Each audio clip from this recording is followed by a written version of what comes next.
I wake up every day, trying to be the best I can for my family. But sometimes, it feels like I'm running on empty. I'm 43 years old, and I've been doing everything I can to hold this family together. My wife is 38, and we have 2 young kids, ages 3 and 5. Along with my mother-in-law, they're my world. I'd like to think I'm doing a decent job, working to improve our lives. Over the years, I've earned another degree, recently finishing a master's in a STEM field. I've juggled 2 full-time jobs while supporting my wife through her schooling as well. She earned a degree in healthcare, one that could have set her up to make a great living, $60 to $70K a year, even in tough times. But after the kids were born, she stepped away from her career, choosing to stay home with them for the time being. At first, things were tough. I was finishing my master's degree, and we had to manage with what we had. But once I completed it, my career took a turn, and we were finally able to make things work on one income. We're not rich, but we're doing okay, about $150,000 a year, plus bonuses. I thought we had found a rhythm, but life has started to feel overwhelming for her. Even though I now work from home 75% of the time, I decided to hire a daytime nanny to help with one of the kids, while the other is at school. Every morning, I'm up at 5:30, sometimes 6 a.m., preparing the house for the day ahead. By the time the nanny arrives at 8 o'clock, I'm already up, getting our oldest ready for school, making breakfast, and planning my day. I drop the kids off, then return home to let the nanny in and start my own workday. For the next 2 months, I'll be working entirely from home. My role keeps me busy, managing teams globally and overseeing industry projects. My days are filled with meetings, every hour packed with discussions and decisions. But despite my wife saying her life is stressful, I've started to notice something odd. Her day starts around 10 a.m., and when I asked my mother-in-law and the nanny about it, they both confirmed, sometimes earlier, sometimes later, but never really early. My wife wakes up, makes breakfast, and then spends the rest of her time on her phone or shopping online. I understand the stress of being a stay-at-home mom, but it's hard to ignore the reality of what's happening. I've worked hard to provide her with this life. We both grew up with limited means, so I feel fortunate to offer her this lifestyle. But something isn't right. I've been handling all the household finances for years now, everything from bills to maintenance to tracking every little detail. I also cover my mother-in-law's medical bills. Yet, despite all of this, I'm told my life is somehow much easier than hers. It's impossible to have an emotional connection with her. Every time I try to decompress, she finds a way to one-up me, insisting her struggles are worse. When I talk about my bad day at work, she claims hers was worse, as if I'm lucky to even leave the house. She tells me I've ruined her life, but when I bring it up, she denies it, dodging any responsibility. My mother-in-law has noticed a change too, pointing out that I've become more attached to my kids and even the dogs, while my conversations with my wife have grown colder. I feel like I'm barely hanging on. I'm standing at the edge, balancing on a career breakthrough and the tempting pull of something much darker. I'm searching for emotional connection, but it's hard to find. I just want to feel like I'm doing something right, to be appreciated for the work I put in. The constant feeling of neglect is breaking me. I know I'll probably hear from others who'll say I should be grateful for the life I have, that it's not easy being a stay-at-home mom. I grew up in a single-parent household, so I understand the struggles, but when I look at the help my wife has, her mother and a nanny, can she really say she's experiencing the typical stay-at-home mom life? I have friends and colleagues who are single parents, and none of them have the kind of support she does. It doesn't add up. It feels like my wife is checked out. We're roommates now, living under the same roof, sharing the same life, but there's no real connection. She's still enjoying the benefits of our marriage, but that's about it. I'm not asking for grand gestures or constant affection. I just want to hear that I'm doing a good job. A simple hug, a moment of emotional comfort. But instead, I feel like I'm the one who ruined everything. I've never cheated. I work in an industry full of women, but I'm an open book, my work is transparent. She has access to everything, including my schedules and communications. But even now, she doesn't fully understand what I do for a living. We've tried to get her to go to therapy, but she refuses, always skirting around it. I've tried talking about my feelings, but it always turns into a competition. She's constantly one-upping me, turning every conversation into a comparison of who has it worse. Our sex life is nearly non-existent. Maybe it's part of the depression or something deeper, but I've wondered if it's because of me. Maybe I'm just not attractive enough, or maybe I'm terrible in bed due to my health conditions. I'm not a supermodel husband, but I still try. Temptation is always there, but I stay faithful, because I truly love her. I'll give credit where it's due. She wakes up, she cooks for everyone, me, the kids, her mother, even the nanny. Aside from breakfast, she prepares all the meals and snacks. I typically fast until lunchtime, and our oldest eats a small breakfast just in case they don't like what's served at school. She does the laundry, though she rarely folds or puts it away. I handle my own laundry and send my work clothes out for dry cleaning. But despite everything she does, something's missing between us. Something I can't quite reach. She keeps track of our pantry and fridge, making sure we never run out of essentials. But once she makes the list, it's on me to head out and buy everything, unless it's delivered. Then, she's also the one cleaning our bathrooms and doing housework. 50% of the time, at least.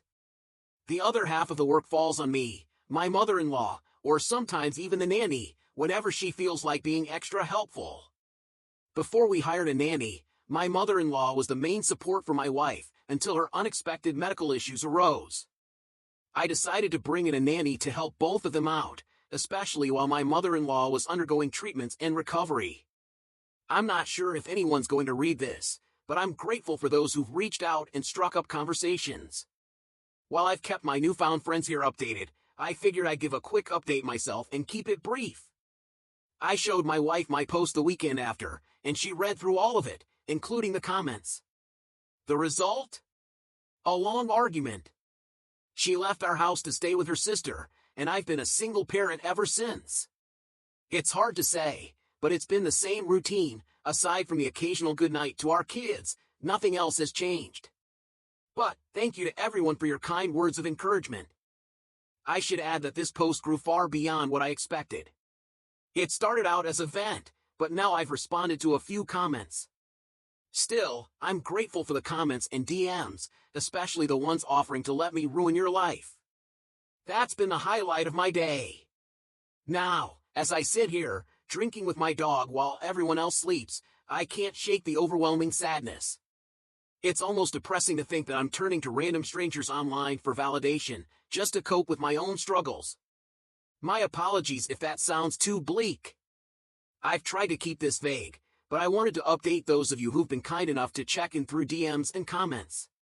Apologies again for the long post, it's kind of ironic, really. The update is a follow-up to the one I posted on May 6, 2024, during Men's Mental Health Awareness Month. But honestly, I need another outlet, aside from my therapist. I apologize if this isn't the storybook ending you were hoping for. My wife left, came back, and acted like nothing had happened. She turned it all around to focus on her struggles, and nothing has changed. I've been mentally struggling, feeling like nothing will ever improve, all while trying to hold it together for our kids. Lots of takeout followed the day after she packed up and left. After a little over a week away, she came back, expecting it all to be fine. She walked in with her bags like she was coming back from a quick shopping trip, and headed straight to my office while I was on a conference call. There was no time to stop. I couldn't leave my team hanging during such a busy quarter. I guess that didn't sit well with her. Once I took off my headset and closed my laptop, she started yelling about how I didn't care about her, how I wasn't concerned about her well-being. At that moment, I just looked at her, shook my head. My mother-in-law heard the yelling and came in to pull my wife away, telling her not to bother me. Our nanny kept our youngest away from the chaos. That night, after the kids went to bed, I sat alone in my office, nursing a drink, just as I had been doing for the past several nights. My wife came in. We argued. We cried. We drank. And somehow, we ended up in bed. I wish I could say it was a moment of reconciliation, but the next morning, when the fog of emotion cleared, she started going on about how hard her time away had been. She talked about how hard it was staying at her sister's, in her old room, under her father's roof. How lucky I was, staying here with all the comforts I had, buying whatever I wanted, not having to struggle like they did. It broke me. It shattered me in a way I can't fully explain. That morning, my heart and mind began to spiral. I've been sinking ever since. This past week, I tried to reconcile again, but all I got was a shouting match when I tried to explain my own stress, my anxieties about life and work. Do you know how hard this is for me? She snapped, as though my feelings didn't matter. You're supposed to make me happy. Her stress, her needs, her well-being, those were all that mattered. As if I was expected to just get over it, to set my feelings aside and help her feel better. We all have our problems, she said. You need to figure it out and get over it. I don't recognize the woman I'm living with anymore. That's not the woman I married, the one I vowed to raise our kids with. After that conversation, I've been distant, sleeping in my office, on the couch, or even in one of the kids' beds after putting them to sleep. She still starts her days at 10 a.m. and spends hours on her phone, chatting with her mom groups, while cooking meals with the kids. The nanny and mother-in-law are still helping, but nothing has changed. And I doubt anything will.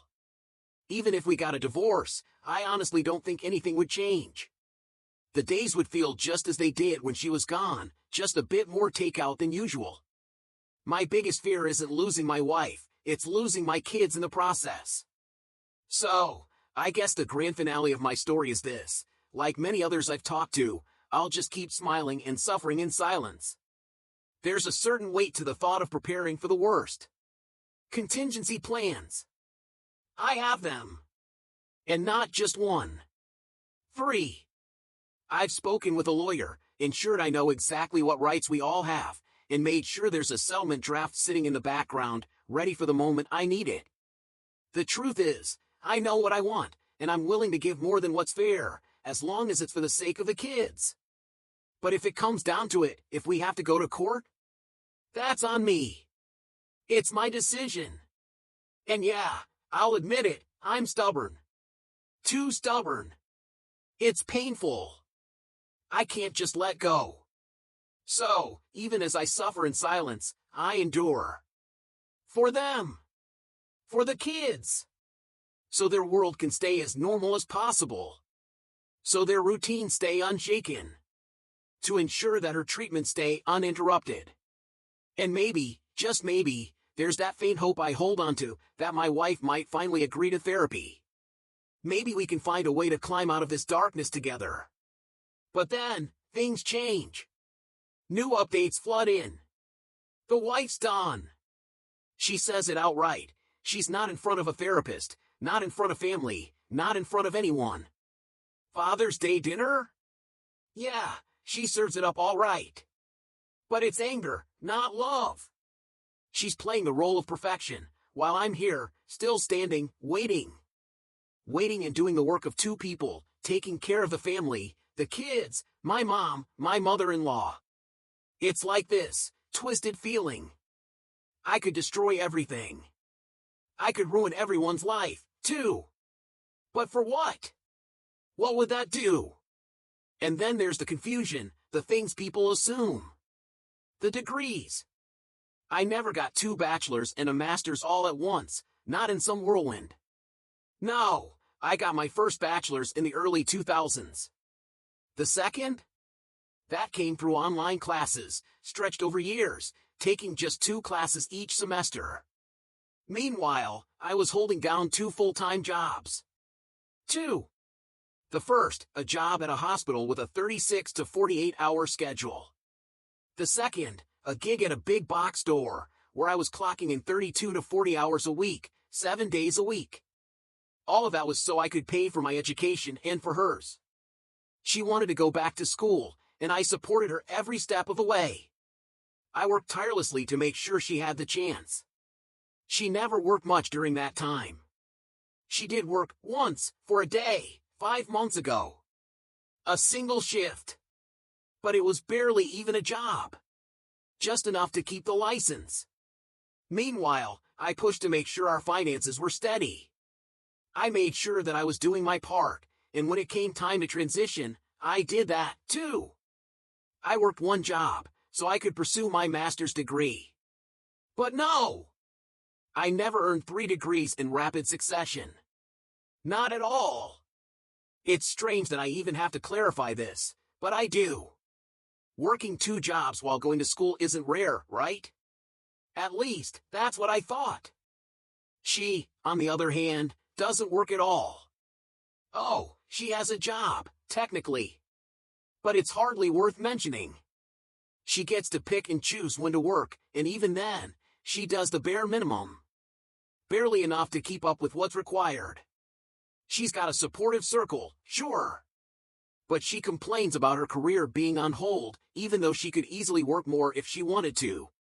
I've offered to make changes, take steps to help her go back to work, but here we are. And me? I'm in therapy. I've been going for myself. But that's not all. My job is overwhelming, mentally and physically. I can't find the support I need at home, so therapy is the only place left to turn. At least it's better than finding comfort somewhere else, like in the arms of another person or in a bottle. But she's a different story.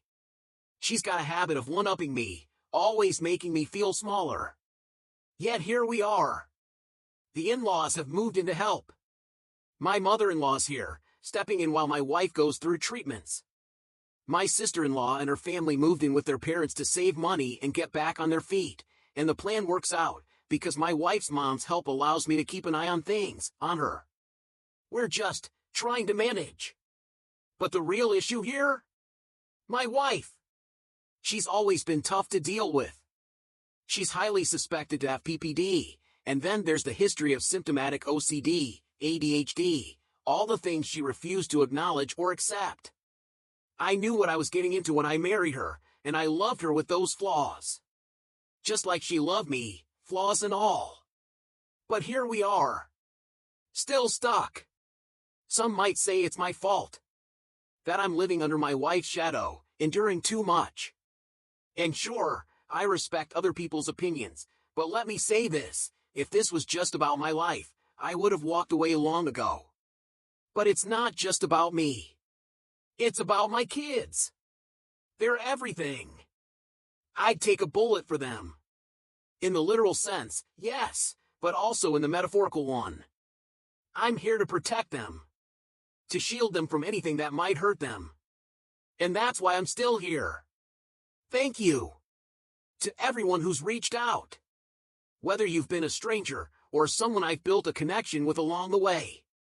No matter your thoughts, good, bad, or indifferent, thank you. My family and I, we'll be okay. We'll keep moving forward.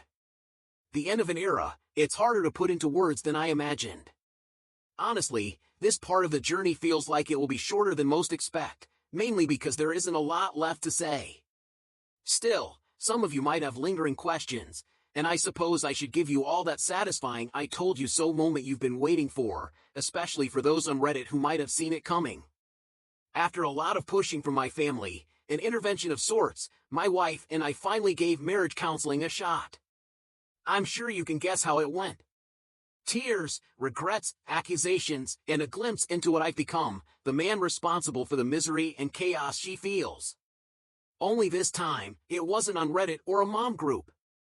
It was all laid bare in front of a licensed therapist. The therapist, bless her, tried to dig deeper. She asked if my wife could pinpoint the last time she felt truly happy. My wife didn't have to think too hard, her answer was about 12 years ago. It struck me like a slap. 12 years ago, she was in her 20s, childless, living with her ex. A different life, a different world. That was the last time she felt joy, in a time and place that's hard to even connect with now. It's petty, I know, but if that was her happiest moment, it's not that wild of an idea to think she could find it again. Her ex still lives in that same apartment, works the same job, and has pretty much stayed in the exact same place he was all those years ago. I won't judge if that's what makes her happy. People live in different ways. But me? I'm in my 40s, with kids, and the idea of going clubbing 3 or 4 nights a week? It doesn't appeal to me anymore. And I sure as hell don't want my kids around a mother who spends her time with people drowning in White Claws. I know some of you are asking, so let me just confirm, after that therapy session, she didn't physically cheat on me. I can't speak for whether she emotionally cheated, if that's the right term. After the session, I checked her phone records. Nothing stood out, except I didn't bother with apps like Instagram or Snapchat. Call me boring, I guess. Now, let's talk about Father's Day. You know how it goes. Nothing grand. My family got together for a barbecue. Just simple, honest time together.